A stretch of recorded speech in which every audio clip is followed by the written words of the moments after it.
Hey there, I'm here in beautiful Chicago, coaching 4 days back to back, and wanted to slip out here on a break and just, again, happy Wednesday to you. I'll tell you what a jam-packed, beautiful week. So much blessing this week. Time with family and friends over 4th of July, just celebrating again the goodness of the Lord and the ability to live in the country I get to live in, and with the freedoms we currently enjoy. I don't ever want to take that for granted. I don't want to forget the men and women who've paid ultimate sacrifices and lost life and limb and put everything at risk so that we might be able to live in one of the most amazing places on earth and enjoy the freedoms that we do.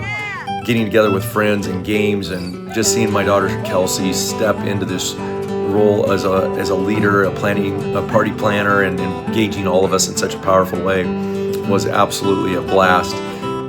It's funny, coming up to that event, the 4th of July party, I had really set some unrealistic deadlines, and I kind of mentioned this last week. They put me in the gap. I was trying to get everything done by a certain time, and of course my projects are endless. The goal is always moving. I want to accomplish more than I think I can do in a certain amount of time, and yet when I measure back again, the beauty of last week was so much progress on some of these projects around the house, and working with my son Bentley, and again, just seeing the vision realized over time, bit by bit, rock by rock, stone by stone, deck by board by deck board, and just, again, love that work. One of the big things that's just been a win is it's in the newsletter this week, a work party we had. It was actually from almost a week and a half ago. On a Saturday, we got together with a bunch of family and friends and did a work party on the Camp Dwight property there that is in Bend, Oregon, preparing for this big event that we do on this weekend in July coming up. And I just, being with family, being with friends, working together, making something beautiful, building constructive things in community. I don't know why it pumps me up so much, but it does. It's just a huge thing. I think I've got some Amish blood in me somewhere. I'm part Amish. I would love to do barn raisings and house raisings and get everybody together.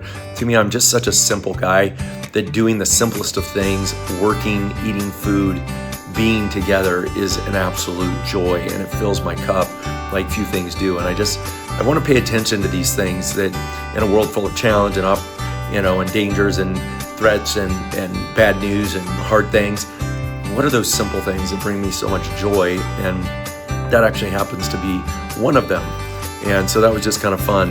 And I've really enjoyed just being consistent and picking up the pace and the miles on my runs. I've decided I'm a runner, and I think I mentioned this before. I think I was trying to do all this, add muscle mass and all these things, and I'm going to continue to do some of that, but I just realized I'm going to lean into more of the things that really kind of refresh me, rejuvenate me, give me confidence, make me better, and so that I can show up with A-level energy to the best opportunities that I have in my life. Anyways, one other thing was, this week I had a date night with Janice, and I realized the importance of those. Again, going back to the basics of things, a date night.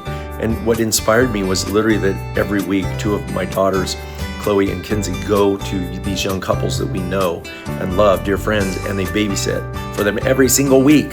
One on a Tuesday night, one on a Wednesday night, or whatever the nights are. And I'm just so proud of these young couples investing in the relationships. They have young children. They're doing the work of connecting, of spending time, protecting time. And I don't want to get away from that. I want to do those things consistently, because it is about the smallest of habits that make us who we are.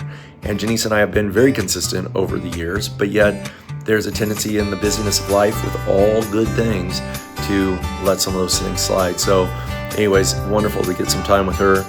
And again, I'm here in Chicago. Can't wait to finish out a wonderful week of coaching. I get to look forward to some really fun things ahead. Don't you love that, when you just love everything that's on your calendar and you can't believe you get to do your life? I hope you're there today. Anyways, God bless you, and keep crushing it. Bye-bye.